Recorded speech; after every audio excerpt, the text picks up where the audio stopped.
Hello மக்களே! India, England வந்து 5 match test series வந்து எந்த அளவுக்கு விளையாண்டாங்க அப்படிங்கிறத பார்ப்போம். இந்த சீரிஸ் வந்து 2க்கு 2 அப்படின்னு ட்ரால முடிஞ்சது. இந்த மேட்ச் வந்து நிஜமாவே இந்தியாவுக்கு நல்ல எக்ஸ்பீரியன்ஸ் தான். ஏன்னா ஒரு இன்எக்ஸ்பீரியன்ஸ்டு சைடு வந்து இது வந்து விளையாட ஆரம்பித்தாங்க. இதில் வந்து நம்ம இந்தியா நிறையா சேஞ்சஸோட இந்த சீரீஸ்குள்ளே போனாங்க. முக்கியமாக புது கேப்டன் சுப்மன் கில், இங்கிலாந்தில் வந்து நல்லாவே பேட்ஸ்மேனாக பெர்ஃபார்ம் பண்ணாத கௌதம் கம்பீர் கீழே இந்தியா, அதுக்கடுத்து விராட் கோலி, ரோஹித் சர்மா, அஸ்வின் இல்லாத ஒரு இந்தியன் டீம். இந்த யங் டீம் வந்து இந்த சீரீஸில் உள்ளே போய் மேட்ச் ஜெயிப்பாங்கன்னு யாரும் நினைக்கல. ஆனால் இந்தியா வந்து எல்லாரையும் ஆச்சரியப்படுத்தி 2க்கு 2ன்னு இந்த சீரீஸை ட்ரா பண்ணியிருக்காங்க.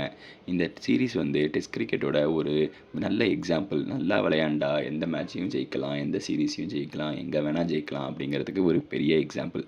இந்த சீரீஸில் ஃபஸ்ட்டு என்னெல்லாம் நடந்தது அப்படின்னு பார்ப்போம். இந்த சீரீஸில் ஃபஸ்ட்டு டெஸ்ட் வந்து இந்தியாவுக்கு செம்மையாக ஸ்டார்ட் ஆச்சு.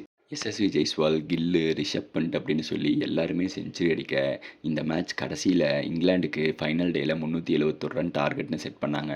இந்த டார்கெட்டை இங்கிலாந்து வந்து ஈஸியாக சேஸ் பண்ணிட்டாங்க. ஜஸ்பிரீத் பும்ராலாம் நல்லா பவுலிங் போட்டுமே வந்து இந்தியாவால் ஜெயிக்க முடியல. இங்கிலாந்து பிளேயர்ஸான ஜாக் ராலி, பென் டக்கெட் இவங்கெல்லாம் ரொம்ப அதிரடியாக விளையாண்டி இந்தியாவை தோற்கடிச்சாங்க. 2வது டெஸ்ட் மேட்ச்சில் வந்து பர்மிங்ஹாமில் நடந்தது. இங்கே இந்தியா கம்பேக் கொடுத்தாங்கன்னு தான் சொல்லணும். சுப்மன் கில் ஃபஸ்ட் இன்னிங்ஸில் ஒரு 269ம், செகண்ட் இன்னிங்ஸில் ஒரு 161ம் அடித்து இந்தியாவை 336 ரன் வித்தியாசத்தில் ஜெயிக்க வச்சார். இந்த மேட்ச்சில் இந்தியன் பேட்ஸ்மேன் வந்து ரொம்ப ஆதிக்கம் பண்ணாங்கன்னே சொல்லணும். கேஎல் ராகுல், எஸ்எஸ்வி ஜெய்ஸ்வால் இவங்க 2 பேரும் ரொம்ப நல்லா விளையாண்டாங்க. இந்த இடத்துல இந்தியா சீரீஸை 1க்கு 1 அப்படின்னு கொண்டு வந்து நிறுத்தினாங்க. அடுத்து 3வது டெஸ்ட் மேட்ச் லார்ட்ஸில். இந்த மேட்ச் வந்து ஒரு நெயில் பைட்டிங் மேட்ச் தான் அப்படின்னு சொல்லணும். ஏன்னா ஃபஸ்ட் இன்னிங்ஸில் 2 டீமும் ஒரே ஸ்கோர் எடுத்தாங்க. இங்கிலாந்து வந்து 193 ரன்னு டார்கெட்டை இந்தியாவுக்கு ஃபைனல் டேயில் செட் பண்ணாங்க.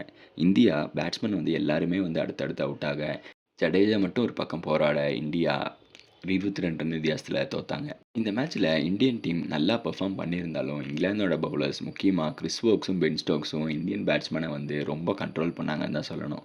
இந்த மேட்ச் வந்து இந்தியாவுக்கு ஒரு ஹார்ட் பிரேக்கிங்காக இருந்தது அப்படிங்கிறத வந்து மறக்கவே கூடாது. அடுத்து 4வது டெஸ்ட் மேட்ச். இந்த மேட்ச் வந்து ஒரு செம ட்ராமா.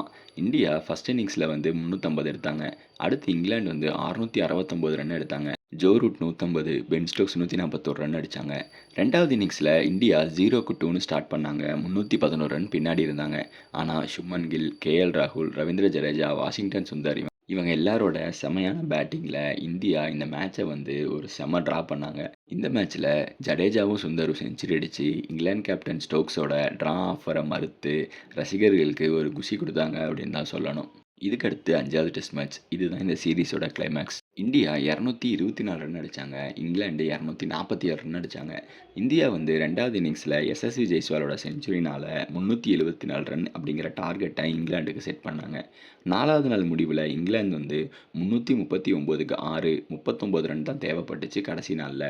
ஆனால் முகமது சிராஜ் வந்து ஒரு செம பவுலிங்கை போட்டார். 5வது விக்கெட் எடுத்து மேட்சை ஜெயிச்சு கொடுத்தாரு. கடைசி விக்கெட்டாக கஸ் அட்கின்சனை வந்து ஒரு அற்புதமான யார்கர் போட்டு இந்தியாவுக்கு 6 ரன் வித்தியாசத்தில் மேட்சை ஜெயிச்சு கொடுத்தாரு. பிரசித் கிருஷ்ணாவுமே வந்து நல்லா பவுலிங் போட்டு ஒரு 4 விக்கெட் எடுத்திருந்தார். இந்த மேட்சோட இந்தியா 2க்கு 2ன்னு சீரீஸை ட்ரா பண்ணாங்க. இந்த சீரீஸில் சிராஜ் வந்து எல்லா மேட்சுமே விளையாண்டார். கிட்டத்தட்ட 23 விக்கெட் எடுத்திருந்தார். சுப்மன் கில் வந்து 4 செஞ்சுரி அடித்து 754 ரன் எடுத்து இந்தியாவோட பிளேயர் ஆஃப் த சீரீஸாக ஜெயிச்சிருந்தார். இங்கிலாந்து பக்கம் ஹாரி ப்ரூக், ஜோ ரூட்டும் வந்து செமையாக செஞ்சுரி அடித்து இலக்கை விரட்டுறதுக்கு முயற்சி பண்ணியும் சிராஜும் பிரசித் கிருஷ்ணாவும் ரொம்ப நல்லா பவுலிங் போட்டு மேட்சை ஜெயிக்க வச்சுருந்தாங்க. ஷோல்டர் இன்ஜுரினால இந்த மேட்சை விளையாடாத கிறிஸ் வோக்ஸ் வந்து பேட்டிங் பண்ணி இங்கிலாண்டை காப்பாற்ற ஒரு கையை வந்து உள்ளே வச்சு கட்டிட்டு ஒரே கையில் பேட்டிங் பண்ண உள்ளே வந்தார். இந்த சீரீஸ் வந்து உண்மையாகவே டெஸ்ட் கிரிக்கெட்டுக்கு வந்து ஒரு திருவிழான்னு தான் சொல்லணும். ஒவ்வொரு மேட்சும் 5 நாள் வரப்போச்சு. இந்தியாவோட யங் டீம் வந்து புது கேப்டன் சுப்மன் கில் லீடர்ஷிப்பில் எல்லா எதிர்பார்ப்பையும் மீறி 2க்கு 2ன்னு ட்ரா பண்ணாங்க. இந்த சீரீஸ் வந்து இந்தியா மட்டும் கொஞ்சம் உஷாராக விளையாடி இருந்தால் 4-0னுமே ஜெயிச்சிருக்க முடியும். அந்த மாதிரி ஒரு டெஸ்ட் சீரீஸ். முகமது சிராஜ் 23 விக்கெட்டோட இந்தியாவோட முன்னிலை பவுலராக இருந்தார். ஜடேஜா, வாஷிங்டன் சுந்தரும் ஆல்ரவுண்டரில் செமையான திறமையை காட்டினாங்க.